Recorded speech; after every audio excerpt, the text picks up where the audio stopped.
Wir haben uns überlegt, eine mittelalterlich angelegte Burg und noch neu gebaut. Das klingt wirklich interessant und das schauen wir uns jetzt mal genauer an. Von der B96 in Großsärchen gelangt man sehr schnell über Koblenz nach Mordga, welcher ein Ortsteil von Lohsa ist.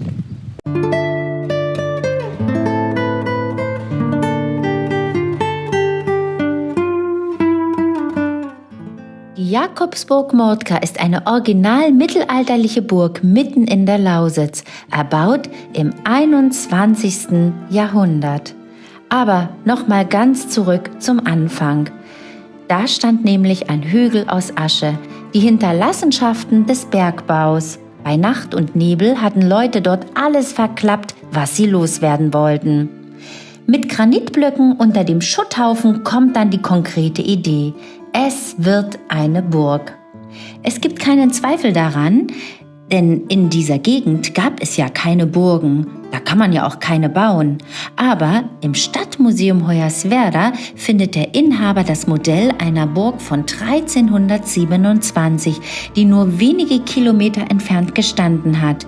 Allerdings war sie aus Holz und wurde irgendwann erobert, geschliffen und niedergebrannt.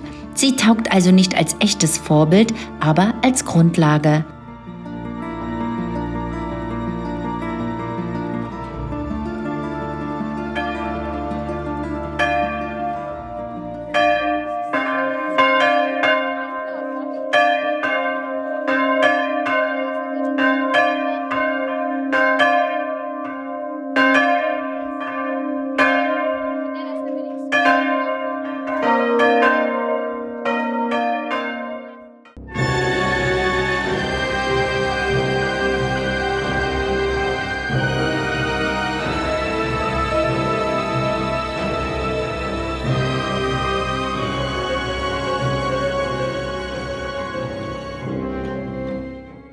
Der Inhaber reist viel herum, schaut sich in Sachsen viele Burgen an, aber alles nur zur Inspiration. Meine Burg ist eine reine Fantasieburg, wie bei Harry Potter. Stück für Stück eignet man sich Wissen um den Burgbau an und dann macht man sich dran. Erste Zeichnungen entstehen. In der Gegend um Kamenz und Bautzen gab es früher viele Granitsteinbrüche.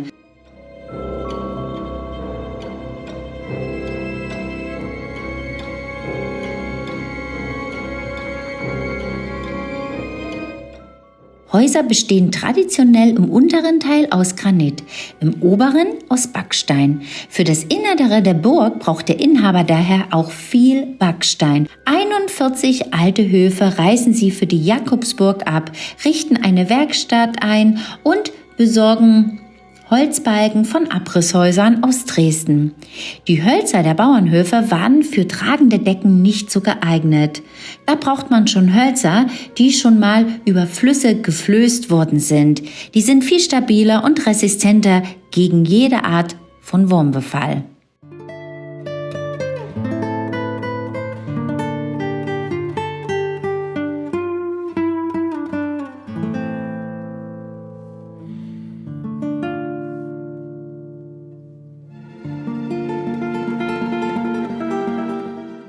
Wir wollten den Leuten, die hier vorbeifahren, nicht so rasch verraten, was hier passiert. Jeden Morgen von 6 bis 9 Uhr sind wir auf der Baustelle. Seine Praxis öffnet erst spät. Die Pläne und Gestaltung der Innenräume übernimmt seine Frau. Anderes, etwa die Be- und Verarbeitung von Stahl, Eisen, das Biegen und Fräsen, übernehmen seine Mitstreiter in der dafür eigens eingerichteten Werkstatt. Dann ist es endlich soweit. Am 15. September 2012 wird die Burg eingeweiht. Stillstand war seither trotzdem nicht. Der Inhaber hat noch eine Scheune für Radler gebaut und eine Theaterbühne und zuletzt einen Parkplatz. Für 2022 gibt es schon ein neues Projekt. Ein Dorf, 12 Häuser im mittelalterlichen Fantasiestil, dazu eine Kirche. Da freuen wir uns jetzt schon drauf und lassen uns überraschen.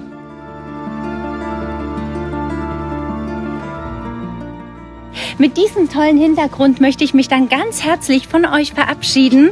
Hat euch das Video gefallen, dann liked es. Ich sag dann schon mal Tschüss und auf Wiedersehen.